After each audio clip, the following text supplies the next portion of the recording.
Good morning बच्चों, आइए हम आपको आज एक्सरसाइज 1.2 का पहला सवाल बताते हैं, जो कि दिया गया है। निम्नलिखित संख्याओं को अभाज्य गुणनखंडों के गुणनफल के रूप में व्यक्त कीजिए।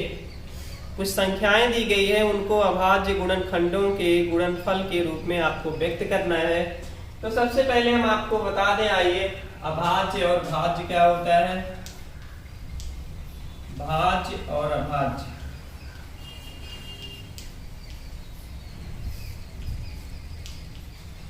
भाज्य संख्या या भाज्य, आगे संख्या जोड़ लीजिए। भाज्य संख्या जो होती है, ऐसी संख्याएं जो एक और स्वयं के अतिरिक्त, ऐसी संख्याएं जो एक और स्वयं के अतिरिक्त कम से कम एक संख्या से और कट जाए, तो ऐसी संख्याएं आपकी भाज्य संख्याएं कहलाती हैं।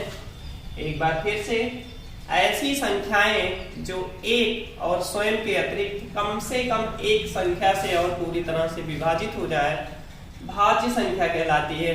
कोई भी संख्या आप ले लीजिए, वो एक से जरूर डिवाइड होगी और स्वयं से तो डिवाइड ही होगी, लेकिन भाज्य संख्या होने के लिए उसे कम से कम एक संख्या से और विभाजित होना है। जैसे मान लीजिए 4। आइए, 4 एक से तो विभाजित है, स्वयं से भी विभाजित हो जाएगी, 2 से कट जाएगा 4 और स्वयं से ये विभाजित हो ही जाएगा। इसका मतलब 4 आपकी कैसी संख्या है? भाज्य संख्या है। आइए 6, 1 से कटेगा, स्वयं से कटेगा, 2 से कटेगा, 3 से कटेगा। 1 से कटेगा, स्वयं से कट जाएगा, 2 से विभाजित हो जाएगा, 3 से विभाजित हो जाएगा। इसका मतलब ऐसी संख्याएं जो एक और स्वयं के अतिरिक्त कम से कम एक संख्या से और पूरी तरह से विभाजित हो जाए, भाज्य संख्याएं कहलाती हैं। यहां आपको बताना है उनको अभाज्य संख्याएं क्या होती हैं। अभाज्य संख्याएं, तो आपकी अभाज्य संख्याएं वो संख्याएं होती हैं जो एक और स्वयं के अतिरिक्त वो किसी अन्य संख्या से पूरी तरह से विभाजित ना हो। क्या होती हैं भाज्य संख्याएं? जो एक और स्वयं के अतिरिक्त किसी भी अन्य संख्या से पूरी तरह से विभाजित ना हो। जैसे 2। अब देखिए, 2 1 से विभाजित होगा, 2 से विभाजित होगा और किसी अन्य संख्या से विभाजित नहीं हो सकता। 3 ले लीजिए आप, 1 से कट जाएगा, 3 से कट जाएगा ये, और किसी अन्य संख्या से विभाजित नहीं होगा। 5 ले लीजिए, 1 से कटेगा, 5 से कट जाएगा।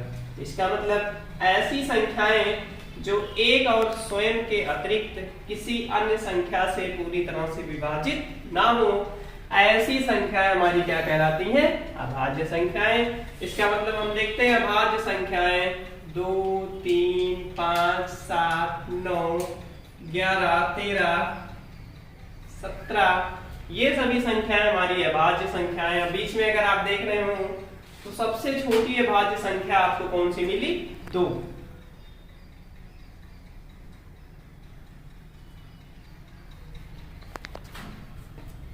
सबसे छोटी अभाज्य संख्या आपको मिल गई 2। बहुत बार ये पूछा जाता है सबसे छोटी अभाज्य संख्या कौन सी है, तो सबसे छोटी अभाज्य संख्या आपकी 2 होती है। ये सम होती है, लेकिन कैसी होती है? अभाज्य होती है। बाकी जितनी संख्याएं आपको मिलेंगी वो विषम संख्याएं मिलेंगी। तो आपको यहाँ पे हमको बताना है अभाज्य संख्या, तो ऐसी संख्याएं जो एक और स्वयं के अतिरिक्त किसी अन्य संख्या से पूरी तरह से विभाजित ना हो, ऐसी संख्याएं आपकी अभाज्य संख्याएं कहलाती हैं।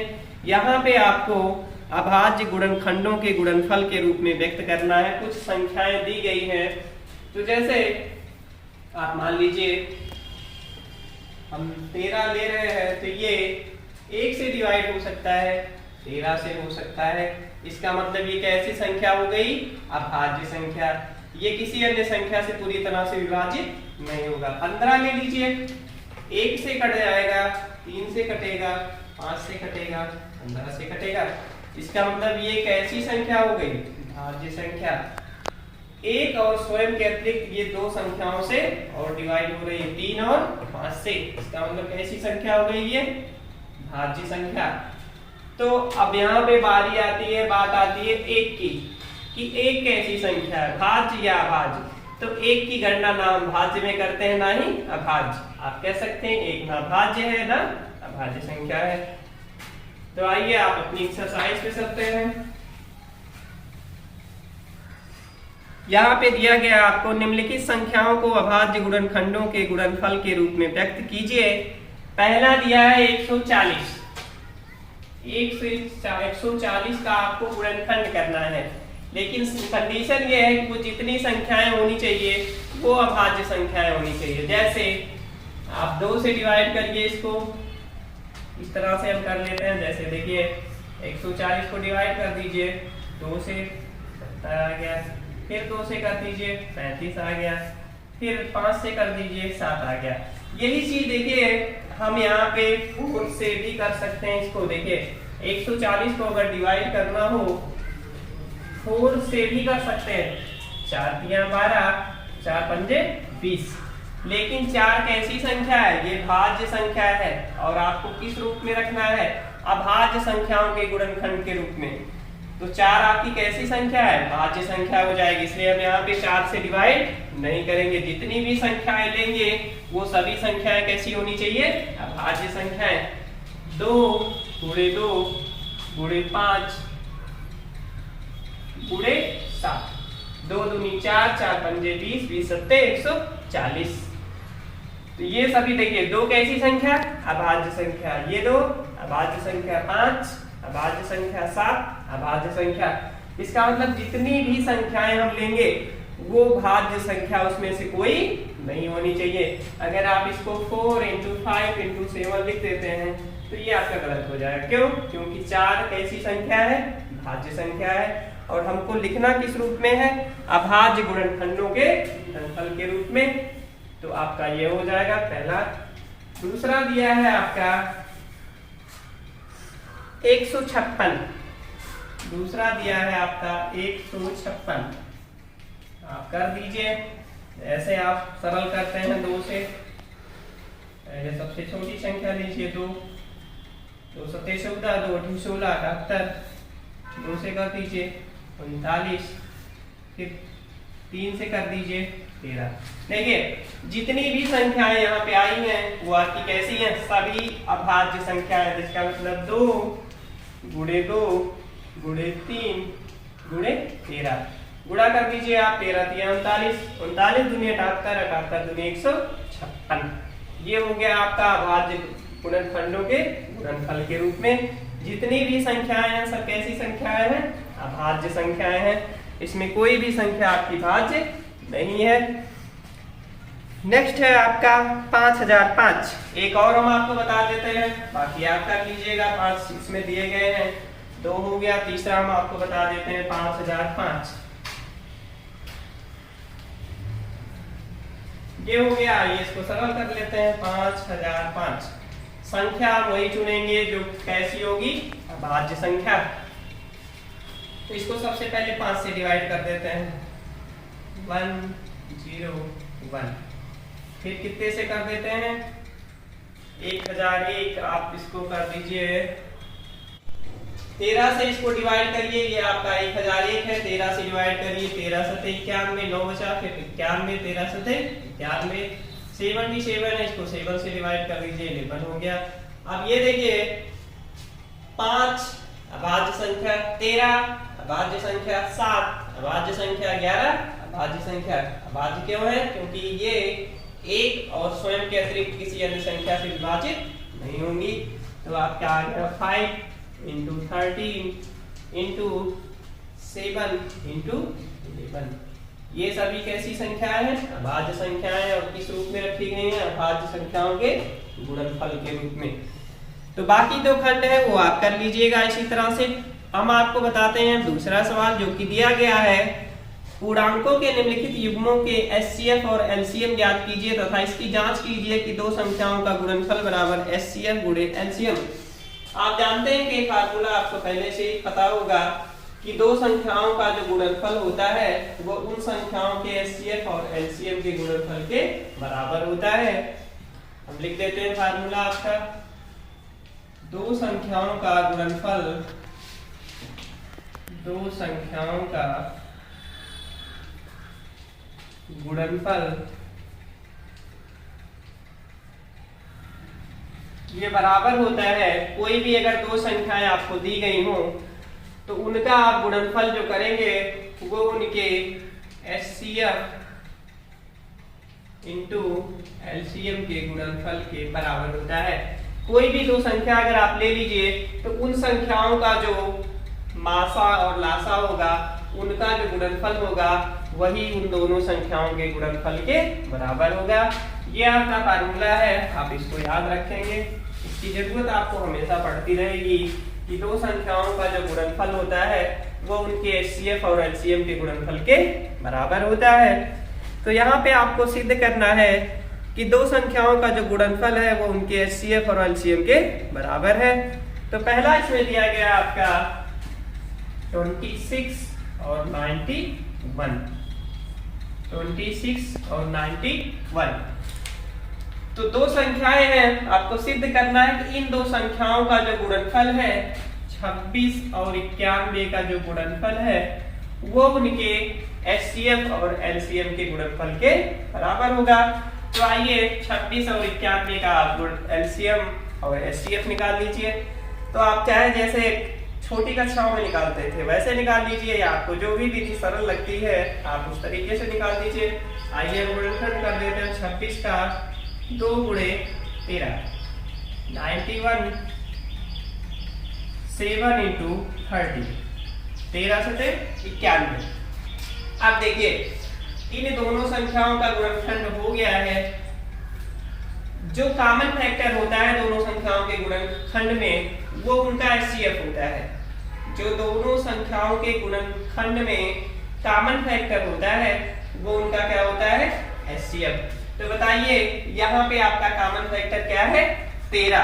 इसका मतलब यहाँ पे एचसीएफ आपका क्या हो गया, 13। एचसीएफ इक्वल टू हो गया आपका 13। और एलसीएम जो होता है वो जितनी भी संख्याएं हैं सबका जो हाईएस्ट फैक्टर होता है। अब देखिए यहाँ 2 गुणे 13 गुणे 7 गुणे 13, आप देखिए यहाँ पे आप 2 लेंगे, 7 लेंगे, 13 कॉमन है तो 13 आप एक बार लेंगे। यहाँ पे आपका एलसीएम हो जाएगा 13 से 91 दूनी 182। तो इनका जो एलसीएम आ गया, एलसीएम आपका आ गया 182। तो आपको दिखाना है कि इन दो संख्याओं का जो गुणनफल होगा वो उनके एचसीएफ और एलसीएम के गुणनफल के बराबर होगा। इसका मतलब 26 गुणे 91 इक्वल टू हो जाएगा 13 इंटू 182 के। अब गुणा कर लीजिए आप,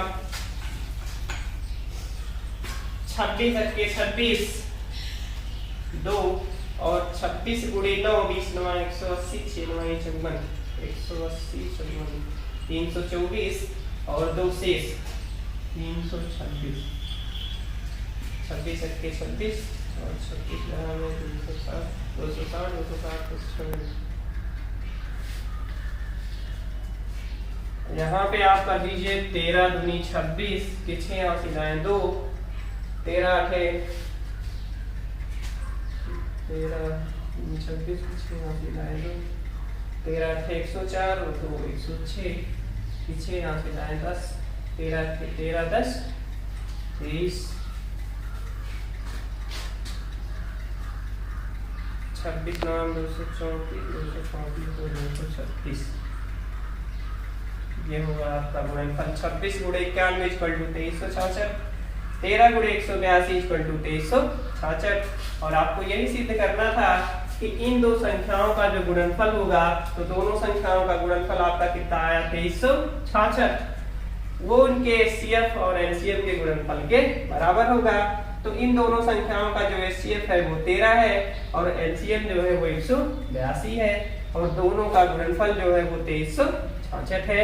आपको यही दिखाना था कि दोनों संख्याओं का गुणनफल उनके एचसीएफ और एलसीएम के बराबर है। तो यहाँ पे आपने देखा कि उनका एचसीएफ और एलसीएम का जो गुणनफल है वो दोनों संख्याओं के गुणनफल के बराबर है। आइए नेक्स्ट देखते हैं। आपका दिया है 510 और 92। चलिए 510 और 92, तो हमको सिद्ध क्या करना है, इन दोनों संख्याओं का जो गुणनफल होगा 510 गुणे 92 वो इनके एचसीएफ और एलसीएम के बराबर होगा। 510 गुणे 92, इसका मतलब हम 510 और 92 का एचसीएफ और एलसीएम निकालेंगे। आइए आप चाहे छोटी कक्षाओं में जैसे एचसीएफ और एलसीएम निकालते थे वैसे निकालिए, या फिर आप अभाज्य गुणनखंड विधि द्वारा निकालिए। हम आपको अभाज्य गुणनखंड विधि द्वारा निकालना बताते हैं। आइए 510 को पहले सरल करते हैं, 3 से करिए तो हो गया 170, फिर 2 से इसको डिवाइड करिए तो 85 बचा, फिर 5 से करिए ये 17 हो गया। इसका मतलब 510 का जो गुणनखंड हो गया वो 3 गुणे 2 गुणे 5 गुणे 17 हो गया। इसके बाद बचा आपका 92। 510 का जो गुणनखंड हो गया आपका वो 3 गुणे 2 गुणे 5 गुणे 17। फिर बचा 92। 92 का आपका गुणनफल हो गया 2 गुणे 2 गुणे 23। 92 का आपका गुणनफल हो गया 2 गुणे 2 गुणे 23, 23 दूनी 46, 46 दूनी 92। तो हमको निकालना है इनका एचसीएफ। तो एचसीएफ में हम देखते हैं सबसे पहले कि दोनों में कॉमन कौन कौन सी संख्या है। जो कॉमन होती है वही आपका क्या होता है, एचसीएफ। अब देखिए इसमें कॉमन क्या है आपका, 2, 3 भी है नहीं, सिर्फ 2 आपका कॉमन है। तो देखिए हम इसको ऐसे लिख सकते हैं, 3 गुणे 2 गुणे 5 गुणे 17। इसको लिख सकते हैं 2 की घात 2 गुणे 23। तो देखिए बच्चों, अगर नेक्स्ट आपका सवाल इसी में आपको मिलेगा, आपको अभाज्य गुणनखंड विधि द्वारा एचसीएफ और एलसीएम निकालना, तो आप अभी जैसे यहाँ पे तो कंडीशन नहीं लगाया इन्होंने कि आप चाहे जिस विधि से ये सिद्ध करिए कि दोनों संख्याओं का गुणनफल उनके एचसीएफ और एलसीएम के बराबर होगा। तो आप चाहे जैसे छोटी कक्षाओं में निकालते थे आप उस तरीके से एचसीएफ और एलसीएम निकाल सकते हैं। लेकिन अगर आगे कहेगा आपसे अभाज्य गुणनखंड विधि द्वारा एचसीएफ और एलसीएम निकालिए, तो आप ठीक इसी तरीके से निकालेंगे। तो देखिए एचसीएफ निकालने के लिए अभाज्य गुणनखंड विधि द्वारा आप क्या करते हैं, सबसे पहले उसको सरल कर दीजिए संख्या, उसको अभाज्य संख्याओं के गुणनफल के रूप में लिख दीजिए। फिर क्या करिए, जो संख्याएं कॉमन हो उसको घात के रूप में लिख दीजिए। देखिए यहाँ पे सबकी घात 1 है और यहाँ पे सबकी घात, यहाँ पे 2 बार आया है, इसका मतलब 2 की घात 2 गुणे 23। अब इसमें कॉमन क्या है, 2।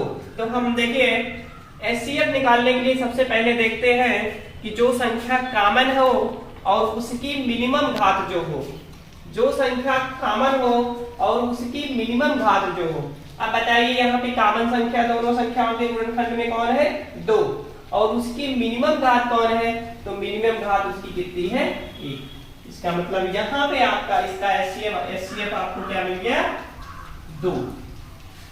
एचसीएफ कैसे हम देखते हैं, अभाज्य गुणनखंड के रूप में दोनों संख्याओं का आप गुणनखंड कर लीजिए, अभाज्य गुणनखंड। उसमें देखिए जो संख्याएं कॉमन है उसकी मिनिमम घात, तो इन दोनों में बताइए कॉमन क्या है दोनों संख्याओं में, 2, और 2 की मिनिमम घात कितनी है, ये। इसका मतलब इसका एलसीएम क्या हो गया, 2। अब एलसीएम देखिए, एलसीएम ठीक इसी का उल्टा होता है। जितनी भी संख्याएं हैं वो अपने मैक्सिमम घात के रूप में ली जाती हैं। जैसे देखिए यहाँ पे कितनी संख्या है, 3 है, 2 है, 5 है, 17 है। यहाँ 2 की घात 2 है और 23 है। जितनी भी संख्याएं हैं सब ली जाएंगी और सब अपने हाईएस्ट घात के रूप में ली जाएंगी। अब देखिए यहाँ पे कॉमन कौन है, 2, तो 2 की अधिकतम घात कितनी है, 2। उसके बाद क्या है, 3 की अधिकतम घात 1, 5 की अधिकतम घात 1, उसके बाद 17 की अधिकतम घात 17 और 23 की अधिकतम घात 1। इसका मतलब देखिए आपका एलसीएम हो गया 2 दूनी 4 गुणे 3 गुणे 5 गुणे 17 23।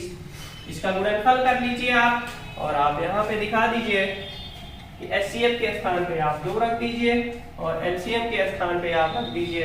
LCM के स्थान पे देखिए HCF का इन दोनों संख्याओं का 2 हो गया।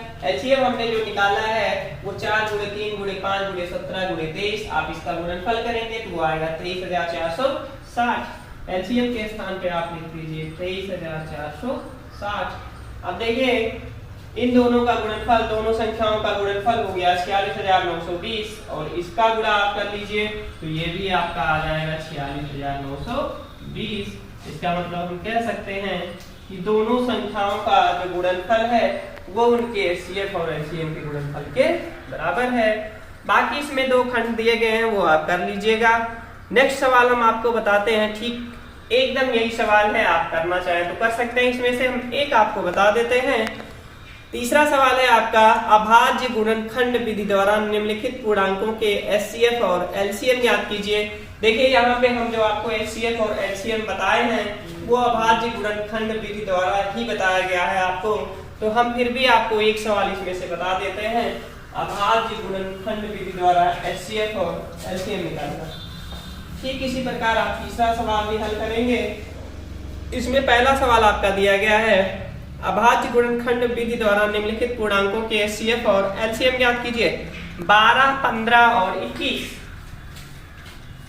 12, 15 और 21 आप जैसे छोटी कक्षाओं में करते हैं आप वैसे भी कर सकते हैं। अगर आपको मान लीजिए आप एग्जाम में बैठे हैं, आपको नहीं आ रहा अभाज्य गुणनखंड विधि द्वारा, तो आप पहले जैसे करते थे 12, 15, 21 करते थे ना ऐसे छोटी कक्षाओं में, ठीक उसी प्रकार आप कर सकते हैं। और HCF आप कैसे निकालते थे, इसमें से एक संख्या ले लीजिए, फिर 12 से डिवाइड करिए, फिर जो शेष आएगा उसको 21 वहां पे रख दीजिएगा। HCF भी आप इसी तरह से निकालते थे भाग विधि द्वारा। अब यहाँ पे आपको किस विधि द्वारा निकालना है, अभाज्य गुणनखंड विधि द्वारा। इसका मतलब इसका गुणनखंड उन संख्याओं से करना है जो कि कैसी संख्या है, अभाज्य संख्या। आइए 12 का गुणनखंड करते हैं 2 × 2 × 3, 15 का 3 × 5, 21 का 3 × 7। ठीक, अब इसको आप लिख सकते हैं 2 की पावर 2 × 3, इसको लिख सकते हैं 3 की पावर 1 × 5 की पावर 1, इसको लिख सकते हैं 3 की पावर 1 × 7 की पावर 1। ठीक, इन तीनों संख्याओं का देखिए अभाज्य संख्याएं है ना सभी, 2 भी अभाज्य है, 3 भी अभाज्य है, यहाँ पे भी ये सब अभाज्य संख्या है। हमने आपको बताया कि अगर आपको HCF निकालना है तो सबसे पहले आप क्या देखते हो, कॉमन संख्या। अब बताइए इन सभी संख्याओं में कॉमन संख्या कौन सी है, इनके गुणनखंडों में 3। कॉमन संख्या की आपको कौन सी दिख रही है, 3। अब उस 3 की मिनिमम घात जो होगी, 3 की जो मिनिमम घात होगी वही इन संख्याओं का क्या होगा, HCF। अब बताइए 3 की मिनिमम घात कितनी है, 1। 3 की मिनिमम घात कितनी है, 1। तो आप यहाँ पे HCF लिख सकते हैं 3 और LCM आप लिखेंगे जितनी भी संख्याएं हैं, जितनी भी संख्याएं गुणनखंड के रूप में है उसकी आप हाईएस्ट पावर लेंगे। HCF में क्या लेते थे, मिनिमम पावर, और HCF में हाईएस्ट पावर। देखिए सब में कॉमन क्या है, 3, और 3 की हाईएस्ट फैक्टर क्या है, हाईएस्ट पावर क्या है, 1। इसका मतलब यहाँ पे आपने क्या ले लिया, 3। ठीक, फिर क्या है, 2। 2 की पावर कितनी है हाईएस्ट, 2। फिर क्या बचा, 5, और क्या हो गया, 7। तो यहाँ पे आपका हो गया LCM 2 दूनी 4, 4 तिहाई 12, 12 पंजे 60, 60 सत्ते 420। इन संख्याओं का जो LCM हो गया 7 पचे 35, 35 तिया 105 और 105 चौका 420। इसका मतलब जो LCM आपका आ गया, LCM वो आ गया 420 और HCF जो आपका आ गया वो आ गया 3। यही आपको दिखाना है इसमें कि अभाज्य गुणनखंड विधि द्वारा आपको HCF और LCM निकालना है। ठीक, बाकी इसमें 2 और बचे हैं, आप इसको कर सकते हो।